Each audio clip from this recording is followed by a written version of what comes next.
some sketchy shit. Doo-dah, doo-dah, hope I get away with it. Oh, da doo-dah day.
Hello, folks. I am obviously not J Dog McKeel, And I'm not and going to be him either.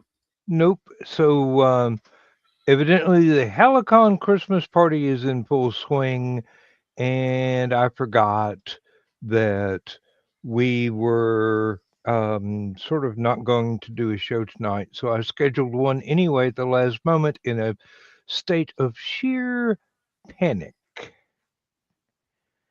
Uh, And then he got stuck with me. Well, that's what I get for not taking all of my vitamins. Mm. And our usual, I don't even know which channel our usual audience would be in if they even saw that this was coming up. So it is what it Well, is. they wouldn't have gotten the 30-minute warning, but they'd at least get the notification that we went live. Well, and then the chat itself that goes out to all of us basically. Mhm. Um, Emily, if you're willing to come in, um, do it and have your post-it note handy.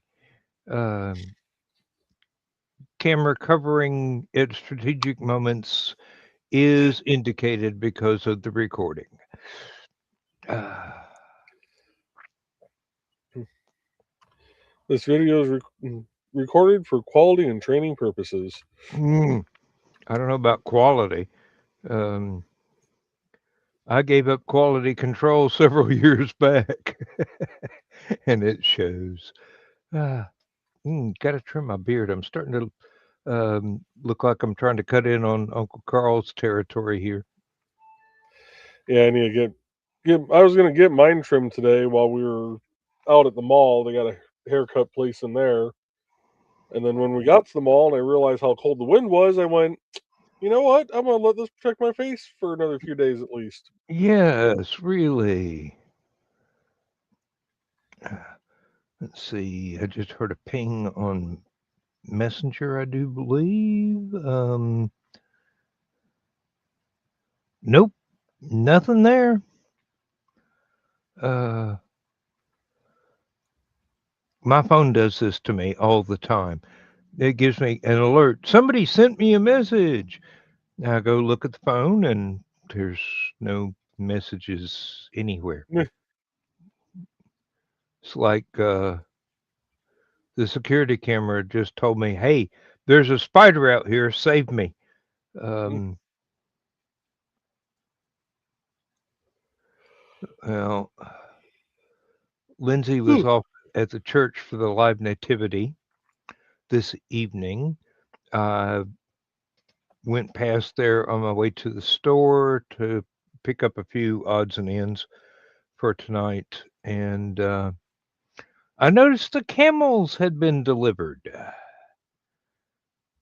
Actual live camels Okay. I in heard Northeast you Georgia. correctly. And Lindsay said, well, I was the only angel there, and they decided to put me in the bucket lift. And I told you not to get the bucket lift. Those things are dangerous. Especially for somebody in an angel costume that has no room for the safety harness anywhere. Oh, Yeah. Sorry. 50 years of OSHA has definitely made an impact on my strategic thinking about doing jobs. I'm sure you can relate. oh, I can. Mm. Let me Most see here. definitely can.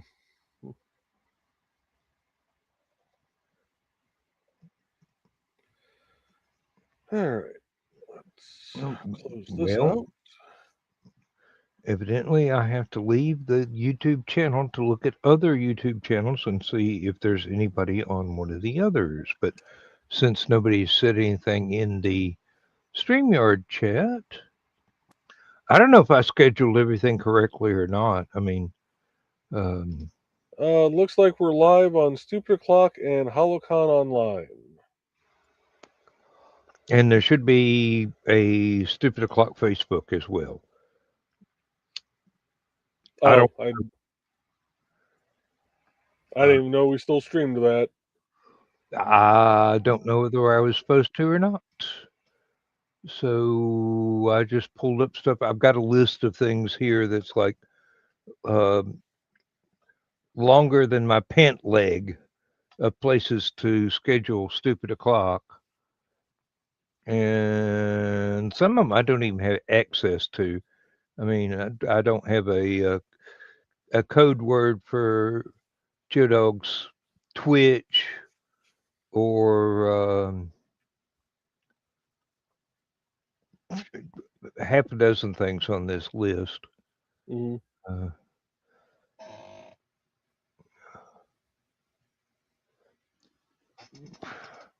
I got to quit using the same piece of post-it note for several different cryptic incantations. Is I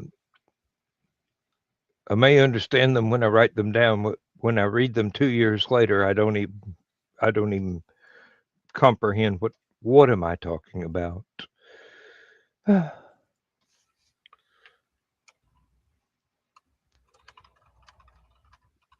But since Aunt Donna and Uncle Carl and Dawn aren't here, I get the feeling we were just supposed to take a night off tonight. And due to my panic attack, we didn't exactly take a night off, but these things, they happen. Mm-hmm. I did want to compliment Thesis on his stream tonight, his Tea House stream tonight, because that was a very, very interesting history lesson.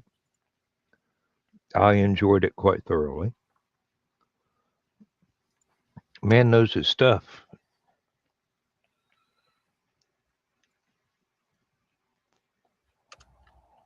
Oh, don't tell me I've got an update now. I'm in the middle of something. Isn't that the way it always goes? Uh-huh. It's wanting me to reboot the computer, and I'm going, no. Yeah, it still works. I see it. I know it used to be, every so often you had to go to this like specific page and authorize StreamYard to be able to show your name, and There's all kinds of things. Since they've added the vertical and horizontal layout to StreamYard, it gets extraordinarily confusing because only YouTube automatically goes to the portrait or landscape orientation rather than portrait and landscape. So I just thought of something. I need to see when my StreamYard renews. yes. and they were having a sale. I don't know if it's still on.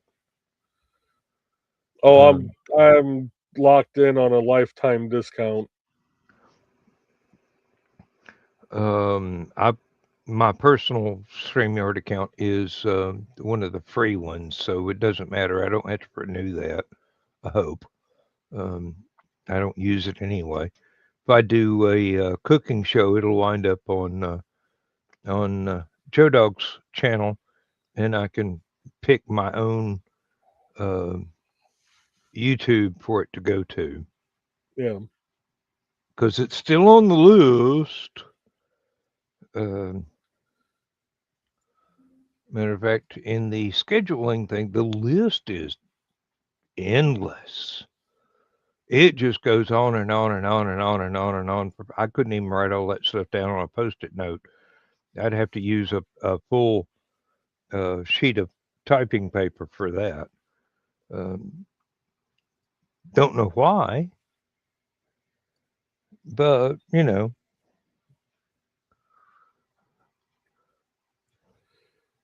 Yeah, the I'm gonna have boss. to go back through my records and figure out when that bill hit the last time. I I know it's think right after January. It's right after New Year. I just don't remember when. we got this one for right after income tax refund season hits, so that we all have a little bit of money. Still, So I, I was wrong. It's not right after New Year's Day. It is New Year's Day. mm, well, better get on it. Yep.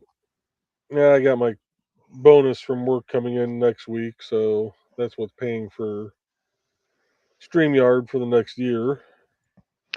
Um, so Trey not only got a raise, but a promotion.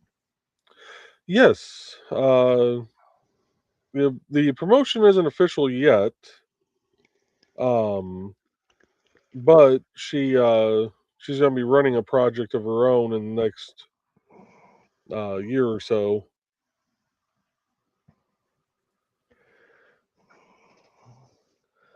So Lots she of hand flapping and running in circles, I assume, until it starts going well. no, she so the thing I love about our company is they won't just hang you out to dry. You know, our boss wouldn't have promoted her if he didn't feel that she was ready. Oh, I had no doubt about her capabilities. You know, It's just being in charge of something is a little bit more stressful than actually just being uh, on the team. right. And that's that's something that's takes a little getting used to is going from that technician, being an inspector to being the supervisor. You're not going to be able to be out in the field, all the time. Yeah. Well, Um, most of them can't do that. I might, but I'm also you know, an odd case where, I will set up a mobile office just so I don't have to sit in one of those desk chairs all day. well, I hope nobody makes it necessary for her to write them up or fire them immediately. Um, Although the temptation is probably there from the beginning. No, we've actually got a really good group up here in this area because the the inspector she'll most likely end up with is one of our best friends, Mm. and because it's a concrete patching job, and I call him Captain Concrete. I've also looked at him and called him Rain Man. Um, I can just imagine why.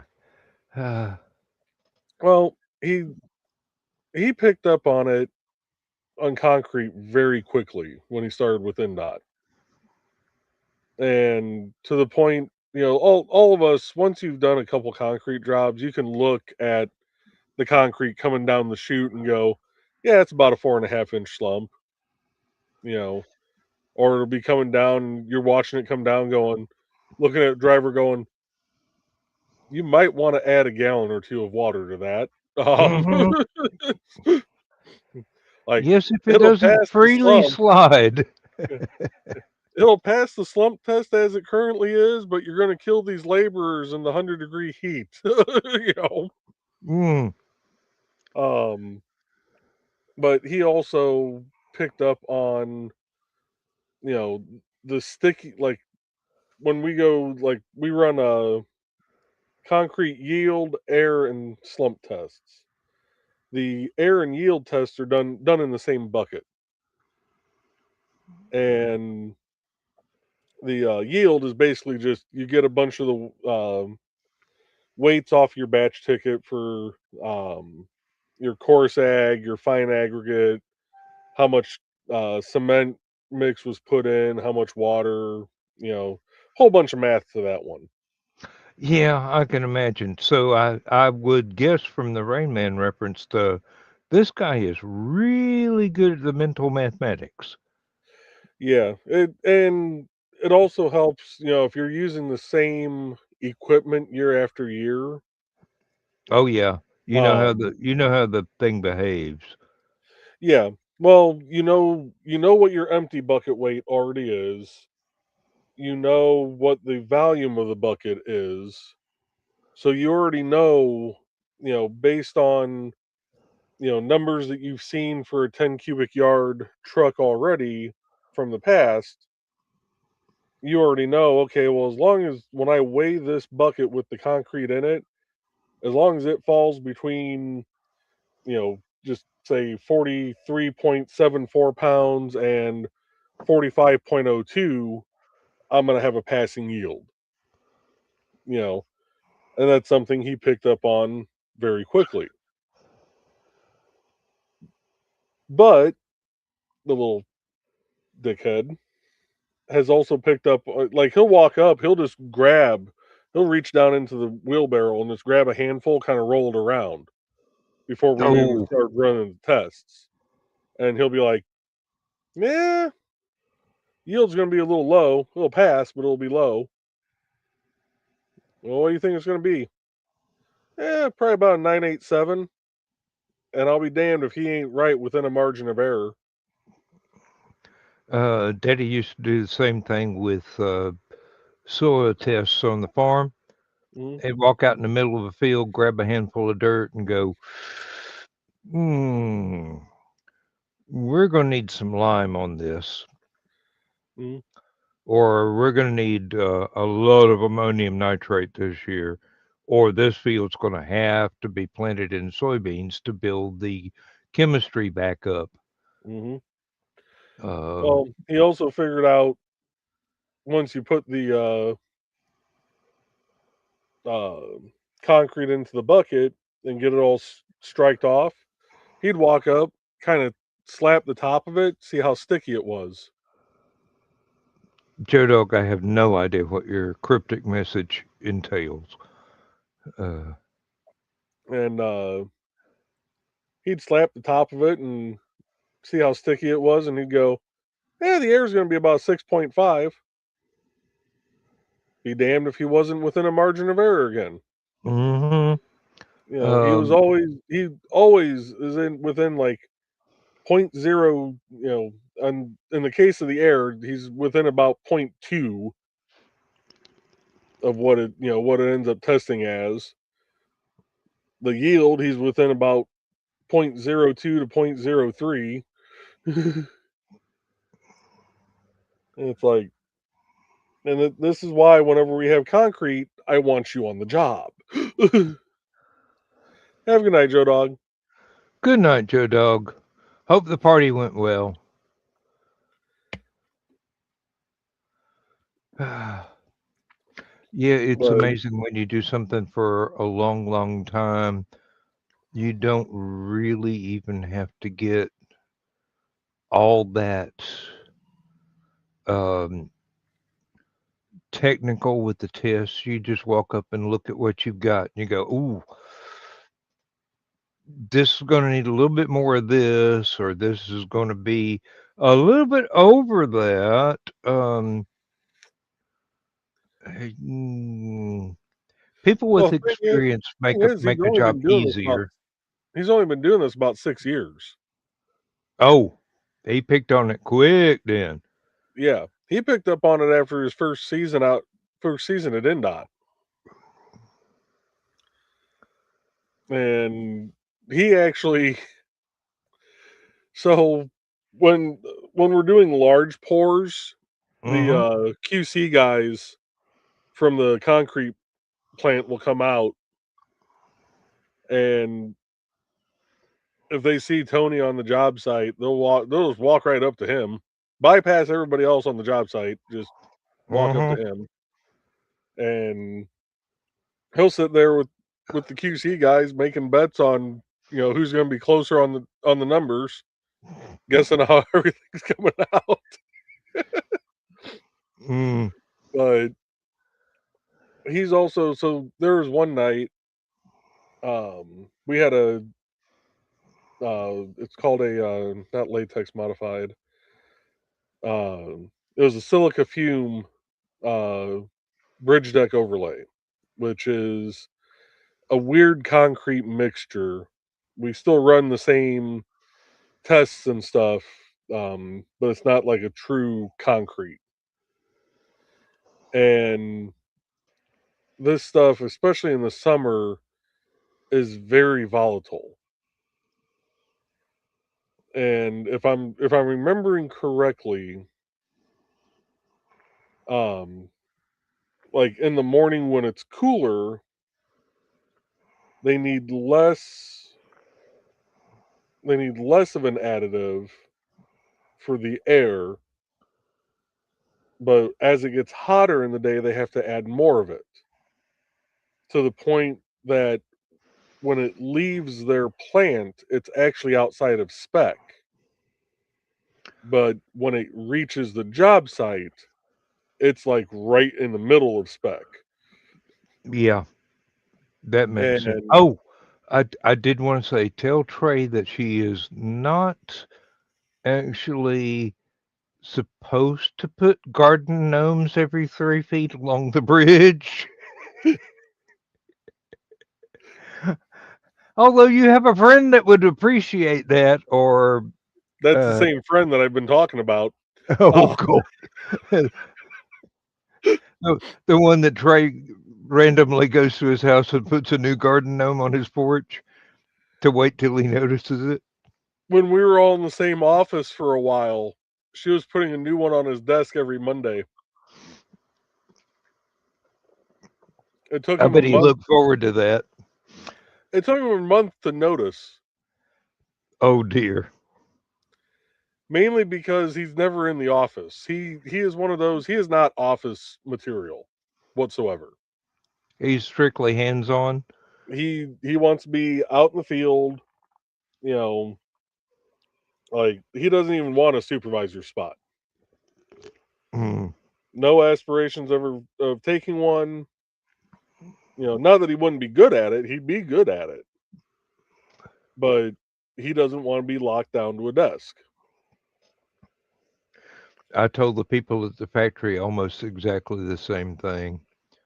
Um, I'm good at what I do. Don't don't promote me. Yeah, Just let me retire.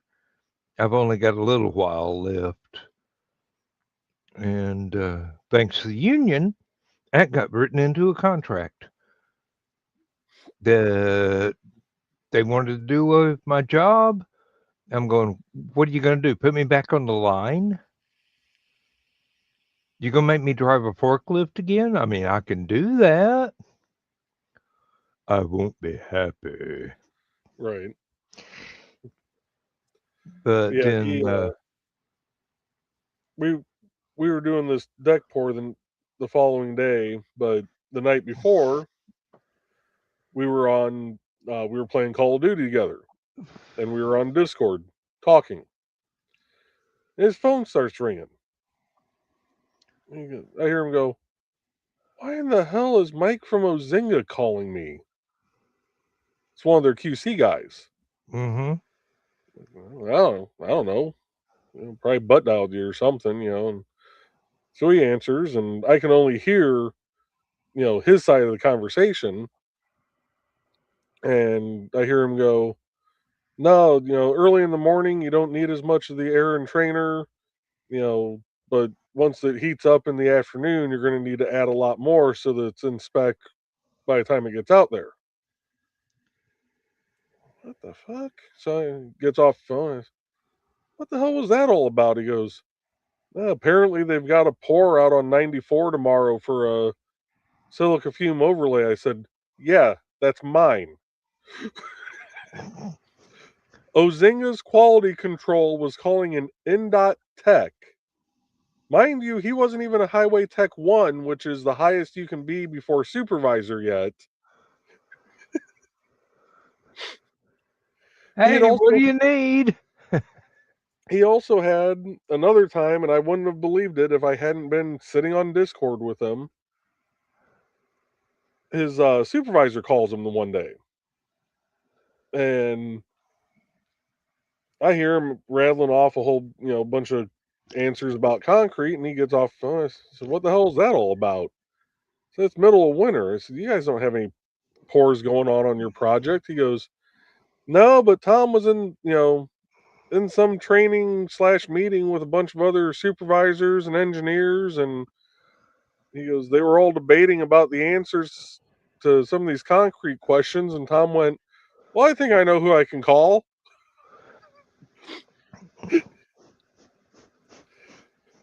Use the phone a friend, yes. Yeah.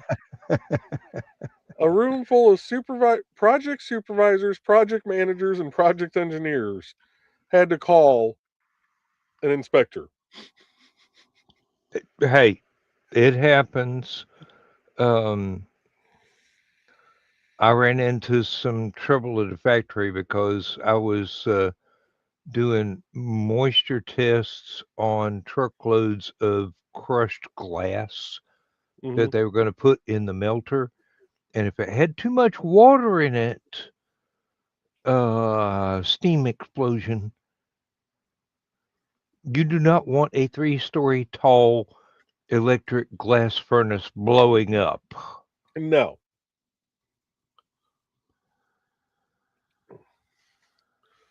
Even though they had the safety stuff in the design to where it would have wound up in the basement, but there would have been a lot of steel trusses and plates in between the 3 stories tall and the basement that would have had to have been replaced.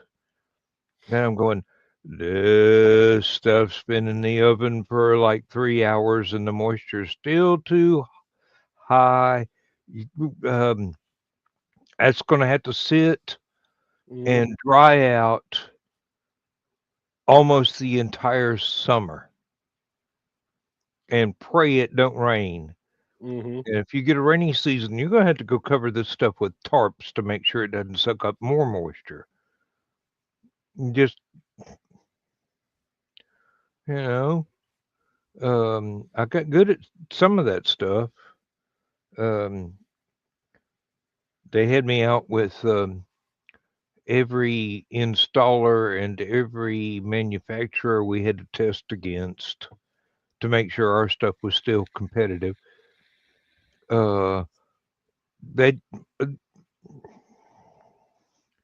They actually liked the fact that I got assigned because I just talked to them like somebody I've been working with for decades, and hey, this is this, this is that. That's really good. That pink stuff really sucks, which the guys that sell the pink stuff did not like. But they had caved into requests from the installers to make it as soft as possible so it didn't itch so much. And I'm going, it's fiberglass. It's going to itch. Yep. But you made it soft, so its test results are third rate. Now we had a couple of close competitors. I mean, there were some things they made. I mean, like the big rolls of inch and a half stuff that like you'd see being used to insulate a mobile home Hmm. or a metal building, just thin as all get out. You rolled that stuff out, and it was the right thickness after having been in a bag compressed for 90 days. Hmm. It was just I just told my boss, look, we gotta step up our game. These guys are getting good. Yeah. We had a project we did a couple years ago, and one of the ramps that Tony was over was we were doing concrete patching on it. So I went down to his side of the project. So I really didn't have much going on my side to give him a hand running tests and making the beams and everything. And we're looking at this mix coming out of the truck, and there's two main suppliers in our area, Ozinga and Smith. And we cringe every time we hear the contractor go, "Oh yeah, we're using Smith." Subpar material. No, it's all sourced from the same places. They just, for whatever reason, can't seem to ever get their mixes right. Mm. And like, it was so bad on one project that we went to the prime contractor and said, "Look, you guys are using Ozinga. Everything has passed with flying colors. We've had, we've gotten the beam breaks on at 3 days or earlier with your mix, with their mix. You need to go to your sub and be like, hey, you need to switch." Because Smith that year was having so many issues. They were on a one of the contractors used them for a bridge deck pour, and we normally make about 4 to 6 beams depending on what the contractor wants. Mm-hmm. Especially if it's crunch time and they're wanting to try and get the bridge opened sooner. But that particular bridge, they made 4 beams. All 4 failed, which back then meant they had to wait 28 days to be able to open the bridge to traffic. And they ended up coring like 2 or 3 of the beams, and even the compression tests passed, but at like the low end, which is not what you want for a bridge. right? And now they've actually taken that part of the spec out. It's no longer, open it once you get 550 psi on a beam break or 28 days. It's now you need the beam breaks to break properly. Otherwise, they'll core them, and if the compression tests still fail, then they get to rip everything out and start from scratch. That does not sound like an easy job to me. Yeah. But on second thought, tell Trey to go ahead and put garden gnomes everywhere. But so we're out there and we're looking at this mix and it's like this stuff is crap. Like we could tell just it coming down the chute, we're like, there's no way this is passing. But Uh, we have to run the test so that there's actual paper trail. documentation. Yep. And we go through and we run the test. We run the yield. The yield passed on the high end, which when we saw that, it's like, well, the air's shot then, because if yield passed at a 1.0, it was like 1.019. The high end is 1.02. Oh, So they were literally just within spec.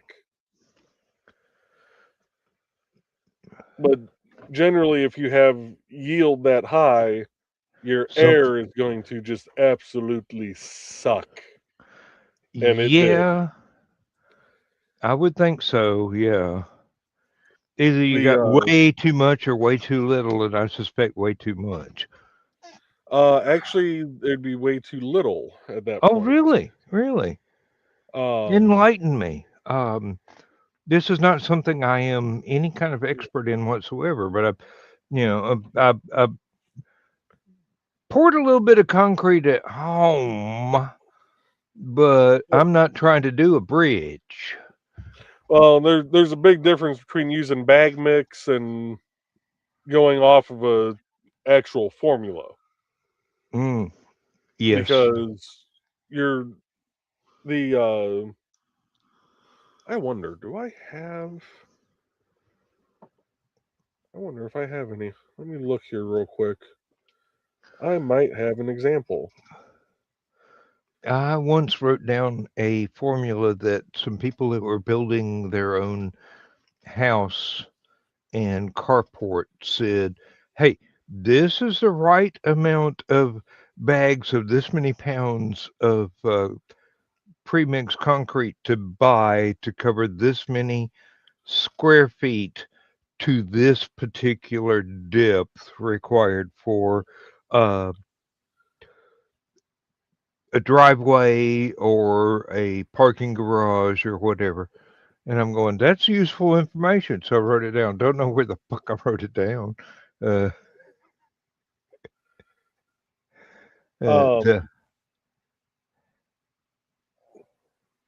seems like that is missing something. Oh no, it's not. It's there. Can you pop up the screen I shared? Oh, okay. Yep, I got it. So this is what one of the batch tickets look like that we Right. get. I recognize things like that from the factory when I was doing inventory. So you've got your first line, which is your coarse aggregate, which is CA. FA is your fine aggregate, which is your sand. CEM is your cement mix. Then you have slag, water, and then your water reducer and your air entrainer. The things we actually look at when we're entering the batch tickets is the two different aggregates, the cement and the slag and the water. So well, yeah, obviously those would all be extremely vital depending on the intended purpose of that slab of concrete you fixing to pour. Mm-hmm. And depending on the type of mix, which this was what was this? A class A? What did I use this for? 94. I think this was a class A mix. Let's see, 395 plus 169. 564 pounds. So yeah, I think that's class A if I remember correctly. So the more you have of everything to where you're raising that yield, the less room there is for air when you think about it. Yeah. So when the yield that we ran was like I said, it was like a 1.019, which is right there at the threshold. 1.02 is your cutoff. Your air is then going to be lower. Your air percentage on the meter has to read between 5% and 8% after correction. There used to be an aggregate correction that we had to run. Okay. And that would tell us that generally aggregate correction almost every single year was 0.3%. So if you're on the high end, then your range was actually 8.3% to 5.3, because once you did the 3% correction on it, or the 0.3%, that brought you down within the range. Mm-hmm. So when we ran the test, the meter showed 5% before correction. So with correction, that put it at a 4.7%, which was outside of spec. Yeah. And the QC guy from Smith happened to be out there, and he looks at Tony and I, he goes, "Well, what were your numbers?" And I said, "Well, yield was high." And I said, "You're right at the threshold." And I said, Tony's just about to run the air test, and he pumps up the little meter, taps the gauge, makes sure it's at the right spot, releases the pressure, slaps the side of it, 5%. And I go, "Well, after correction, you're at 4.7. He goes, "Well, that's close enough." I looked at Tony. I looked over at Rory, who was the superintendent from Reith Riley, the prime contractor. Rory looked at Tony, and we just both looked at each other again, and we both turned and walked away. Ain't good enough. No. Oh, Tony came unglued on this Oh. QC guy. Oh. What do you mean this is fucking close enough? It's not even within the goddamn spec. This is why no one wants to use your fucking bullshit mix. Oh. And I turned and walked away.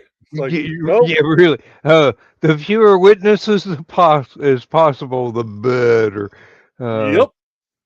There might be a pair of boots sticking out from under the next concrete pour. Gonna get buried like Hoffa. Yeah, he just came unglued on this guy. Oh yeah. So a couple weeks later, I've actually done that a time or two when somebody's going, "Oh, but we can cut corners; it saves money," and I'm going,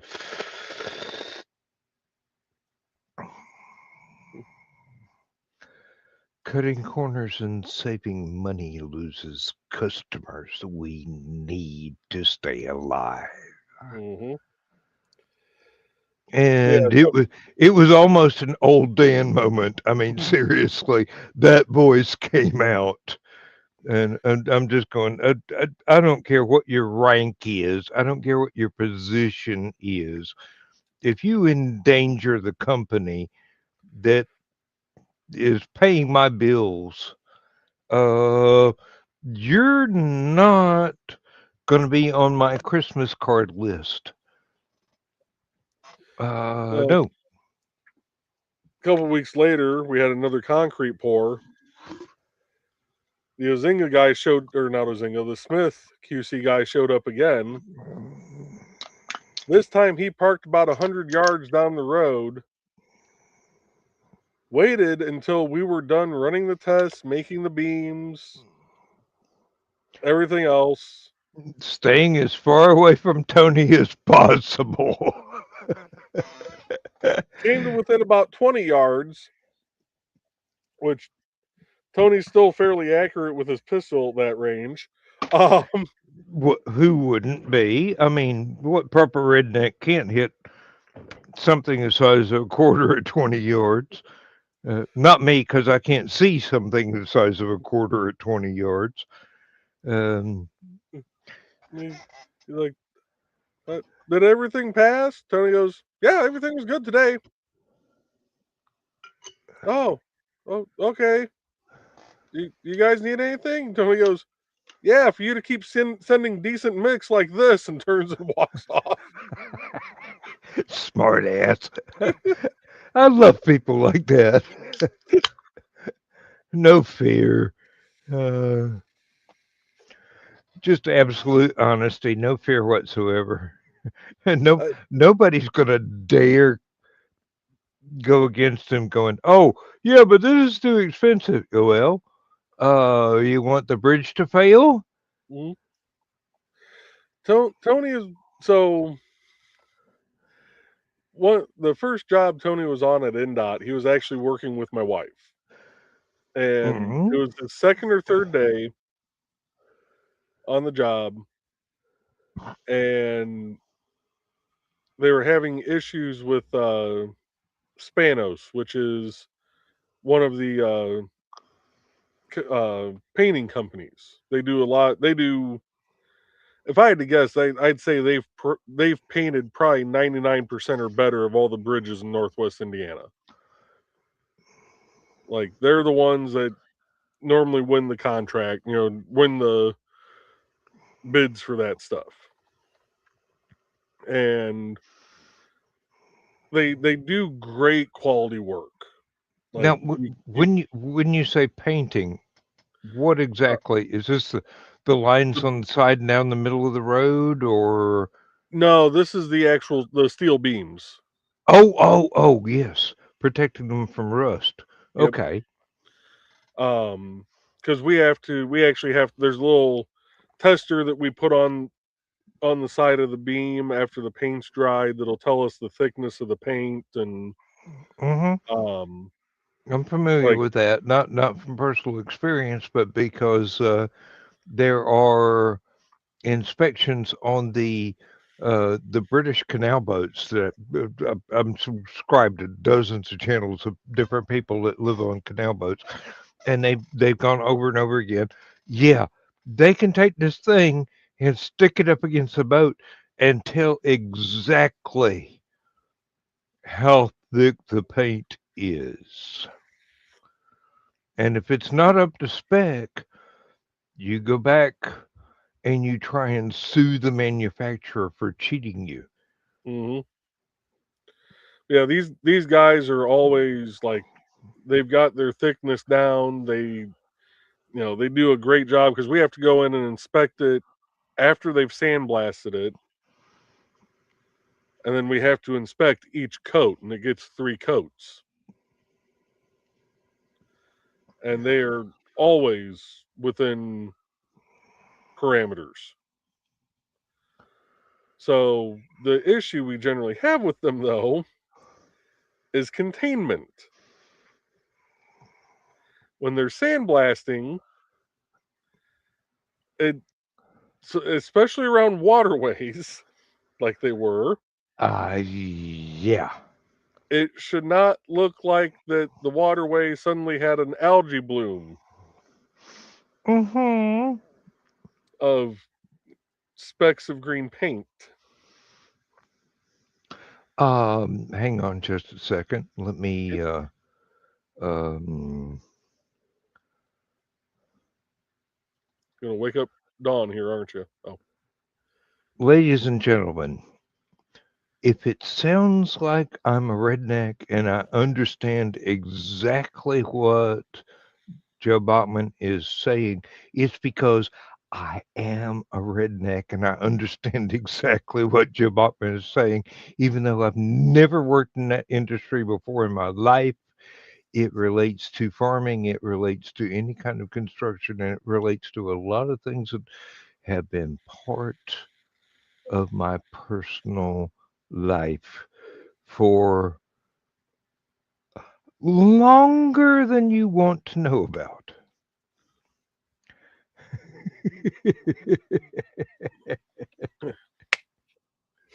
so they have to maintain an 85% containment. They weren't even doing that. Mm.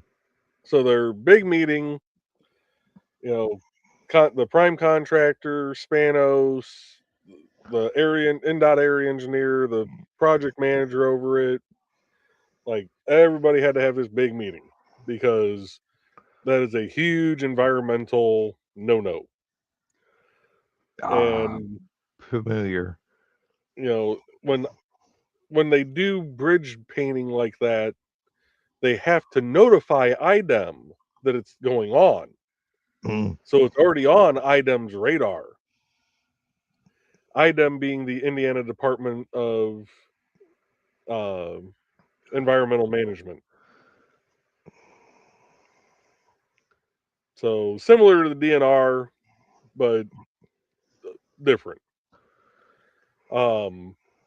So you're already on their radar. They're already going to be driving past. Mm-hmm. And even the inspectors on the job site, they see IDEM or the DNR driving past, and everybody's sphincters go to the point you can't fit angel hair pasta through there. Well, nor should you even try. But so they have this big meeting, you know, get everything cleaned up, everything's good. So they put Tony on watching them. And oh, that's not going to go good for them. this is like Tony's third day. You know, he's within his first week of work, first week or two of being on the construction side. And the project manager just basically looked at him and went, "Go bird dog, you know, go hawk them." And Exactly. they, you know, he went up to the guys, and it's the weirdest mix of people that work at that company. It's Greek owned, which That's not necessarily a bad thing.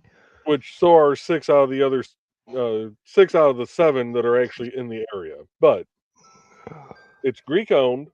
The old man is Greek. His son, who works for him, you know, of course, is Greek. Every worker underneath them, Hispanic. But they're good workers. They're great workers, except you got 2 people trying to speak broken English and Greek mixed with some Spanish to a bunch of Hispanics that some of them can't even do the broken English.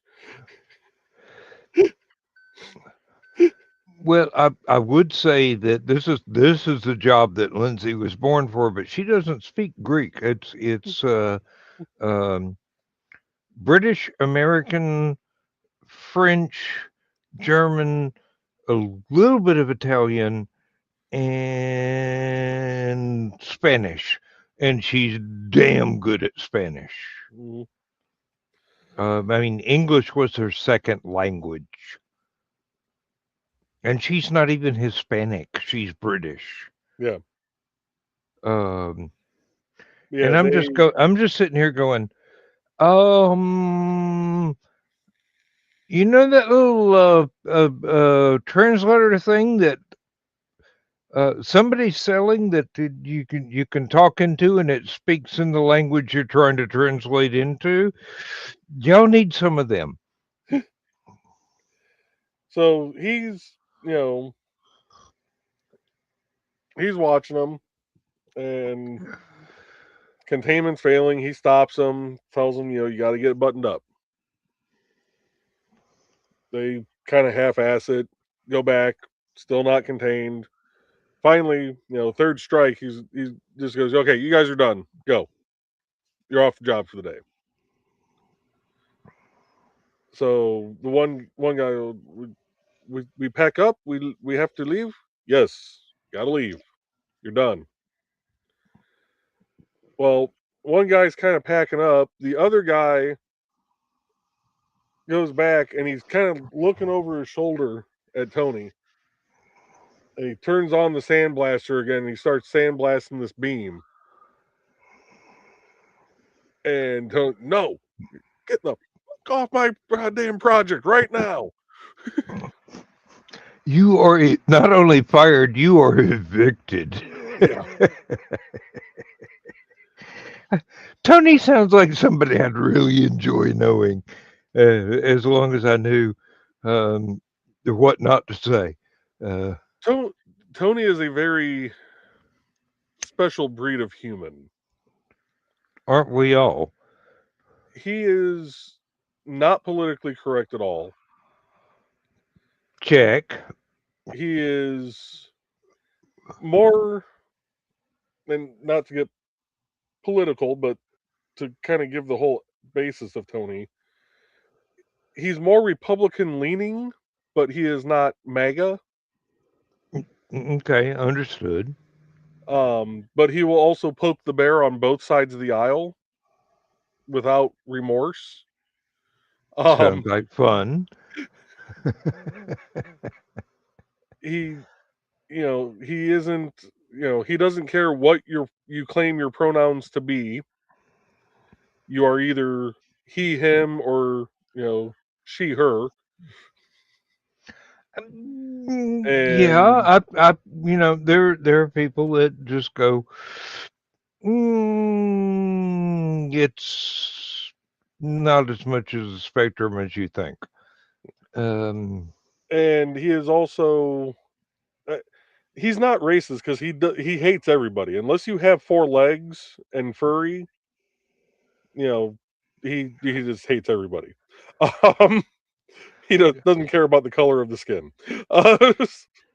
Tell me what brand of beer he drinks. But he is one of those friends that I know if I call him at 3 a.m. going, I need you to bring your truck and a shovel.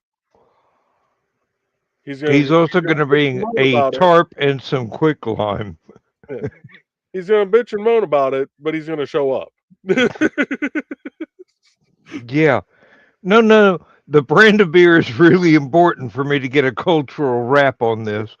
Guinness. Oh, fuck, he's elite. He's Italian. It doesn't matter. He's drinking Irish beer. Yeah, Guinness is one of his favorite beers. But yeah. And in his younger days, he was a very much a tequila and vodka person. That's a dangerous combination. Those are two strange mixtures. Ask Uncle Carl. You don't really want to tackle that unless you're got a desk you're ready to crawl under real quick. Yeah, that's what he used to drink when he was DJing. So he was a professional DJ for about 30 years. 25, 30 years. Yeah. I could see that. I could see that. Oh, this is for Aunt Donna. He started DJing back when the raves were really big, like the underground clubs and stuff. Yeah. Then he started DJing at bars, and then he spent probably about a decade in the exotic dancing clubs. You got to have a taste of this dancer wants this music and this dancer wants this music. And he had that taste, but he also knew he could also read the crowd in the building. And there were times that he'd look at the dancer that was getting ready to go up on stage and go, I'm not going to play your usual set unless you don't want to make money. These motherfuckers want Freebird right now. So Yeah, when you can read the crowd. Um, Well, he also started. He had started a game on Sundays when he had to work at the club. If it was dead in there, like if there's no customers or just like a couple, couple of the regulars that normally just sat there and drank and BS'd with everybody, he'd play a game that he called "Screw the Stripper," and he would pick two songs not from their normal genres and see if they could dance to them. good exercise anyway. Uh, There was one night, me and a buddy were up at the club that um, he wasn't he didn't work that night, but one of the waitresses was going through and doing this and was picking songs. And we told the waitress, we're like, see if the DJ has Cotton Eye Joe. oh Lord, that's going to be a lot of movement on the pole She dancer. she ends up playing it for this one dancer. This dancer had two different personas that she did throughout the night, and she would switch between the two Hmm. throughout the night, depending on what the crowd was. Either heavy metal rocker chick or Marilyn Monroe. Oof. Wonder what the blend would be like. Well, she'd go back to the dressing room and redo her makeup, what outfit she was wearing, and depending on what she walked out wearing, the DJ knew which genre she was wanting played at that point. Well, yeah, you pick up on that sort of thing. Yeah. So, she might be out there for the first few hours doing the heavy metal rocker chick, and if no one's really, you know, throwing money up on the stage or getting dances or anything, she'd go in back, do up her hair, makeup, you know, Come different back as outfit. Marilyn. Yep. Go to Marilyn Monroe, come out and dance to some slower songs. And, normally if one wasn't working, the other one did. Yeah, You know, I've been in clubs like that. I mean, not on stage, but uh, as somebody that ran out of dollar bills, and ladies were going, "Oh, I'm sorry you're broke. Let me give you a free table dance." Oh my I, God, I can see heaven. one of the dancers that I've known for years, one night, me and a couple buddies go up there and it's wintertime. I got my bright yellow reflective winter jacket on.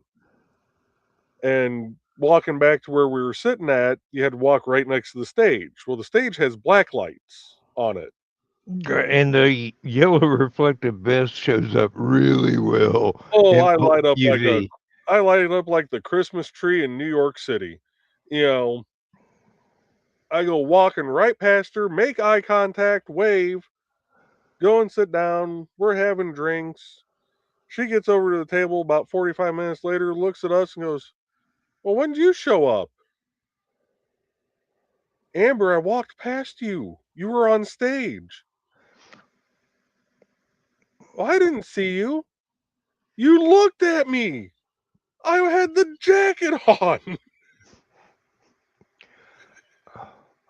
Like, I was how the hell did you not see me? It's a 4X jacket.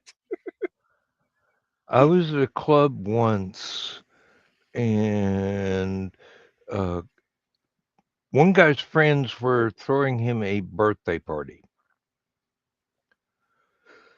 And one of the dancers got up on the table in their booth and was doing a dance and tripped and fell. And this guy's birthday present was right there.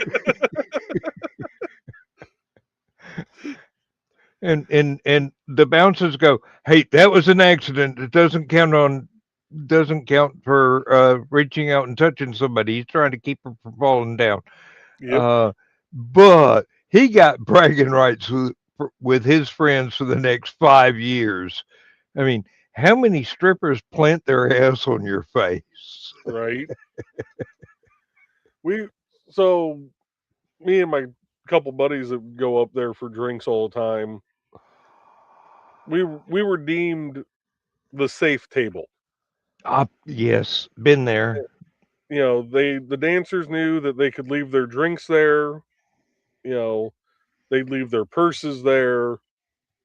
And by the end of the night, when we were getting ready to leave, we're sitting there going, okay, this one belongs to this one belongs to this one. And we're walking around to the different tables, dropping off their stuff as we're leaving. I have had that happen. I was there with one of my friends who is sadly no longer with us, and the girls. Let's just say he was a babe magnet for no obvious reason other than the fact that he was a babe magnet. Not muscles, not anything, just ordinary redneck guy, shorter than me. And the girls kept coming up and they go, well, wait till we're finished with the show and come backstage. And I'm going,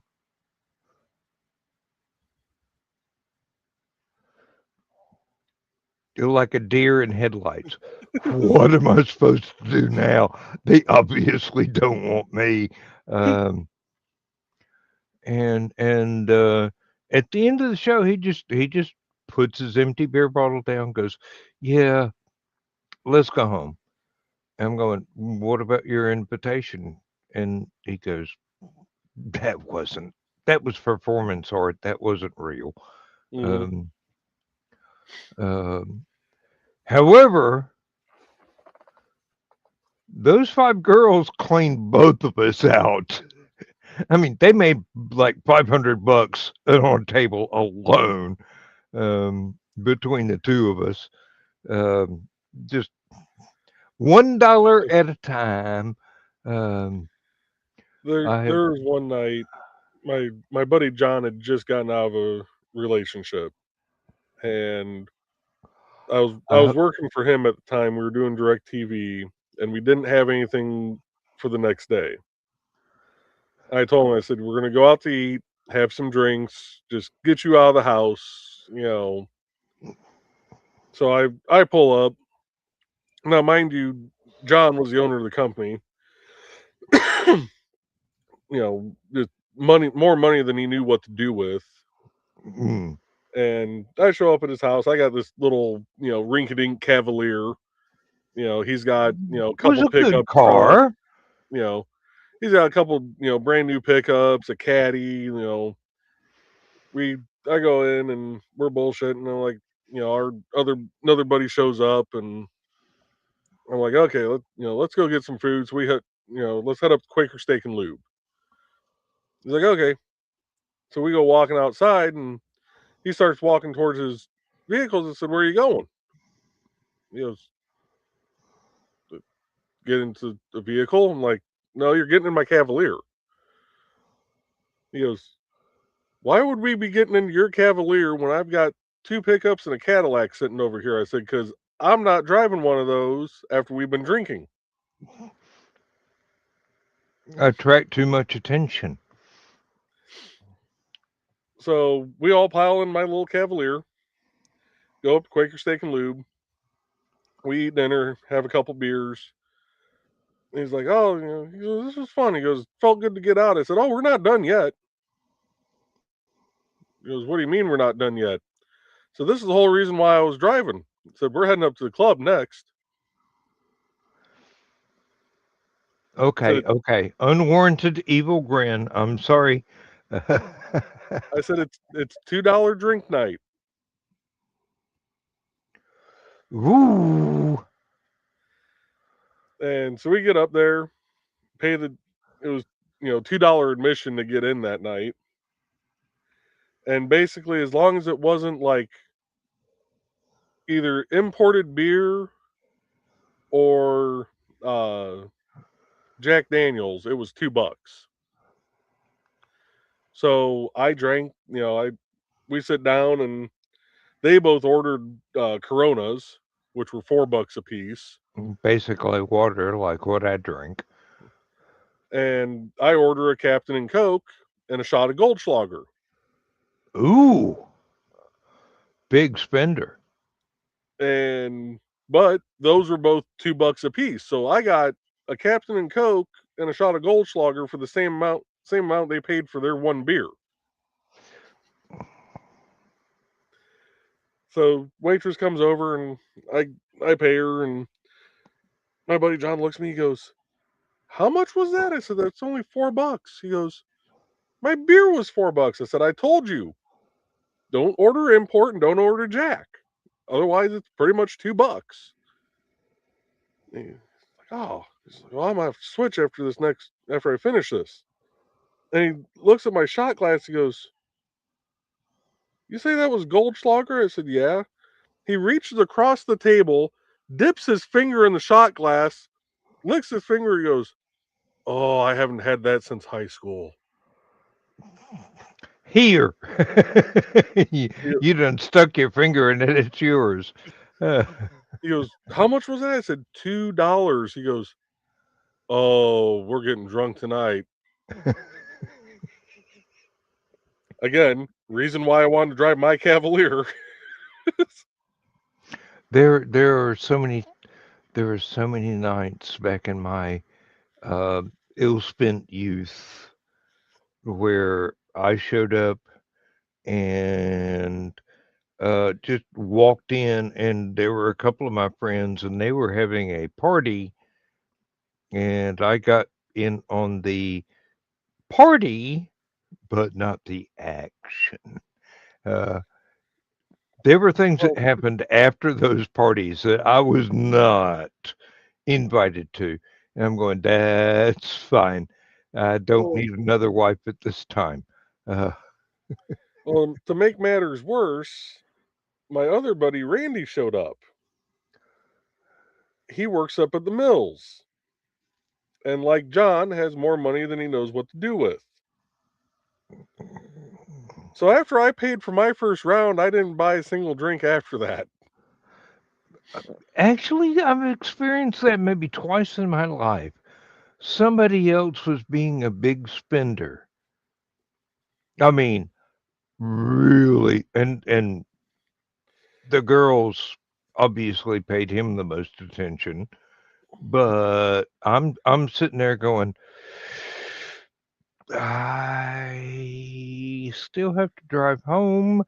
It's 35 miles. Um, what are the chances I'm going to run into a license check on the way to the house? Well, And there have been times when uh, closing one eye was not an option.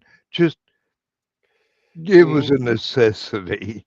Um, well, I know each round was running about $40 between the drinks and how much they were tipping the waitress. mm, Um, I think the round itself was coming out to about $20, and they would just toss 40 up on the waitress's tray and tell her to keep the change.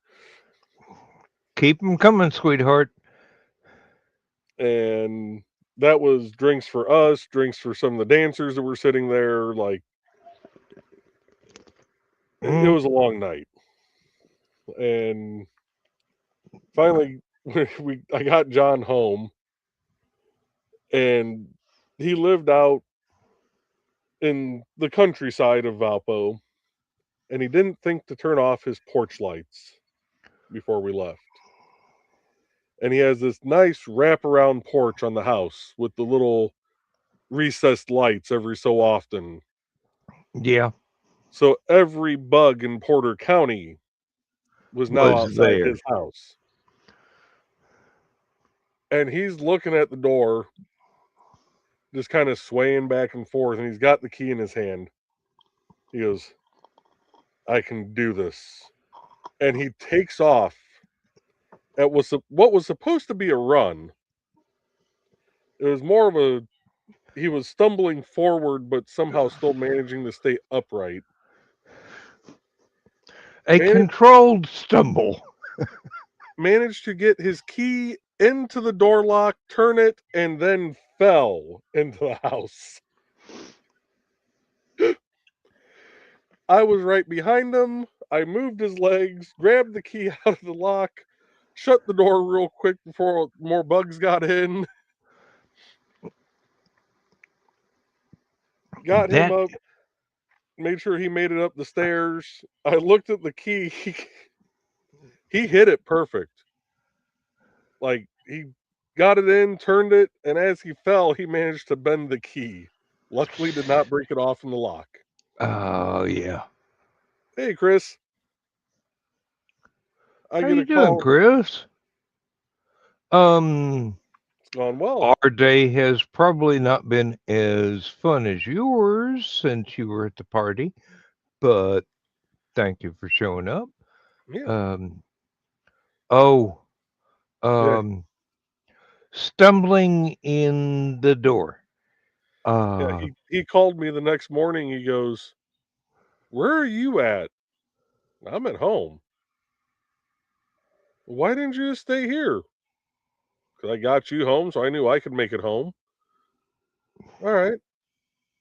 What the hell happened to my house key? Said I left it on the counter in the kitchen. He goes, "Yeah, I found it. What the hell happened to it?" I said, "You damn near broke it off in your door as you went a stumble run towards the door to beat the bugs,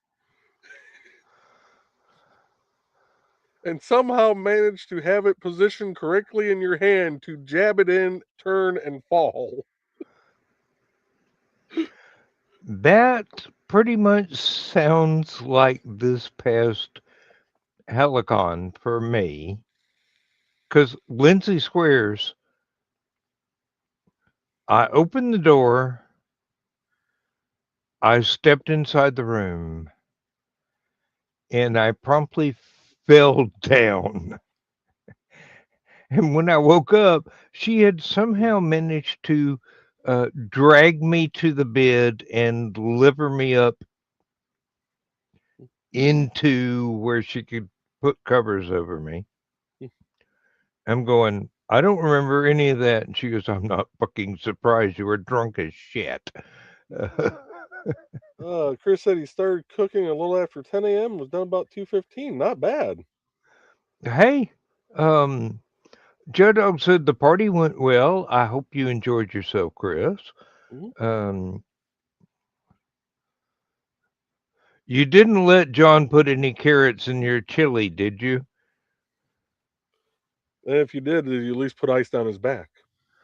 This would take about a 25-gallon bag of ice to punish him for that. Good God. When we had the chili cook-off that 1 year at Helicon, people were mixing his chili with my chili because mine was too mild and his was way too hot because he added in peppers he had grown himself that year. And they were a little bit above everybody else's spice range. I said, yeah, it was good mixing the two together as long as you left the carrots out. And I'm going, why the hell did John put carrots in chili? This is totally un-American. That's a war crime. And John goes, no, it's only a war crime the first time. Right. What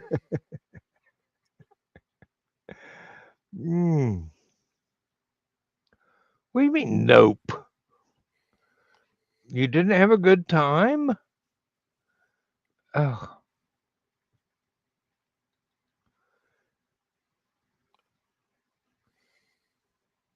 I don't see how that could.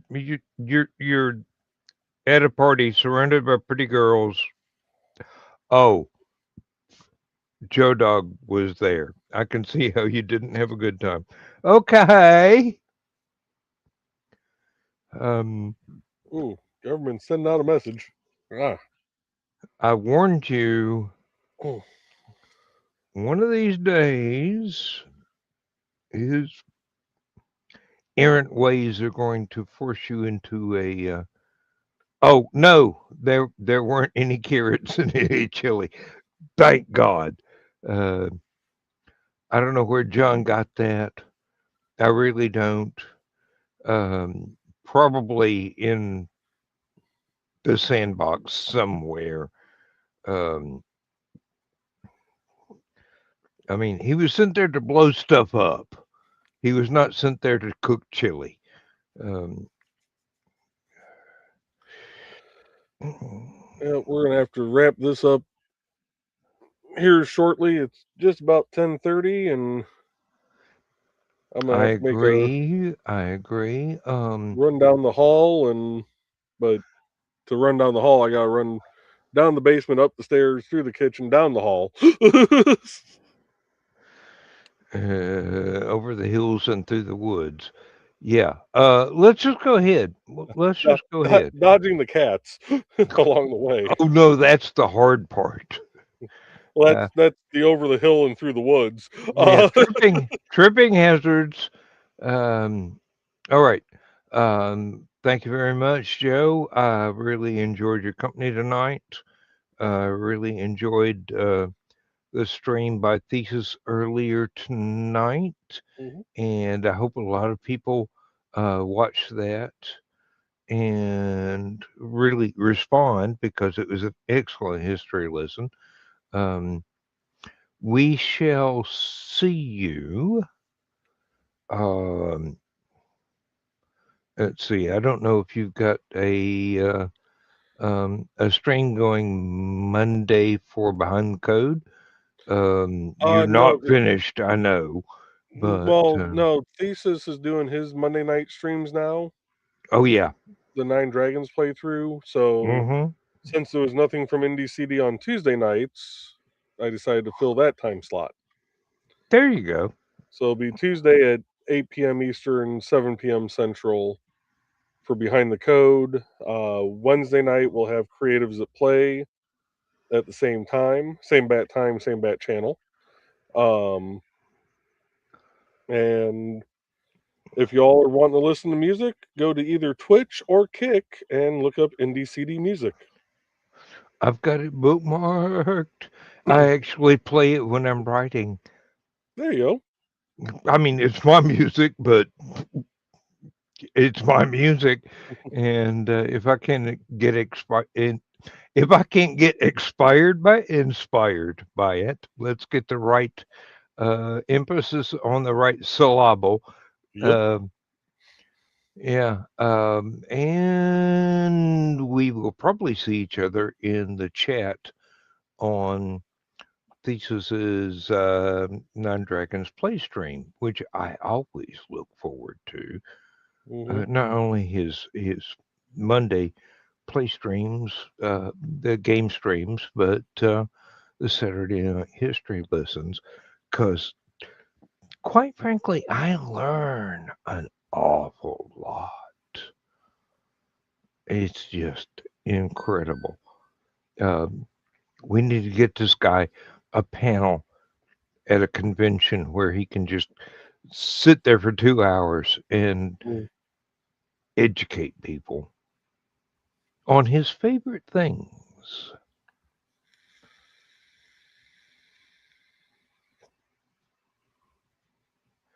And it's not the green room, so I'm not going there. Okay. Well, I'm going to hit the end stream button, and there's going to be credits and whatnot going off. And we are going to say goodnight. Have a good night, folks. And somewhere, Dawn is reaching for her sock puppet. I feel real good about that. She doesn't know why. She's just reaching for it in her sleep.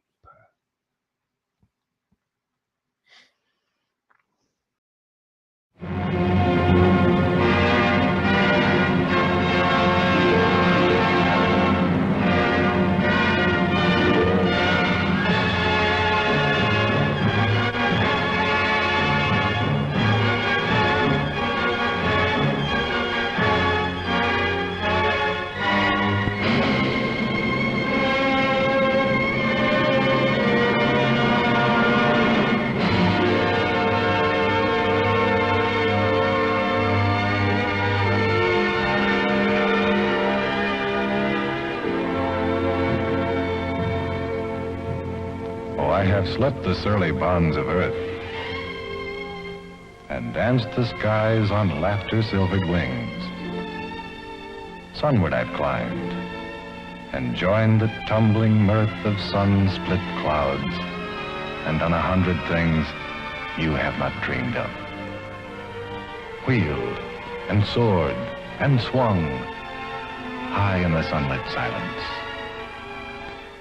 Hovering there, I've chased the shouting wind along and flung my eager craft through footless halls of air. Up, up the long, delirious, burning blue, I've topped the windswept heights with easy grace, when never lark nor even eagle flew. And while with silent, lifting mind, I've trod the high, untrespassed sanctity of space, put out my hand and touched the face of God.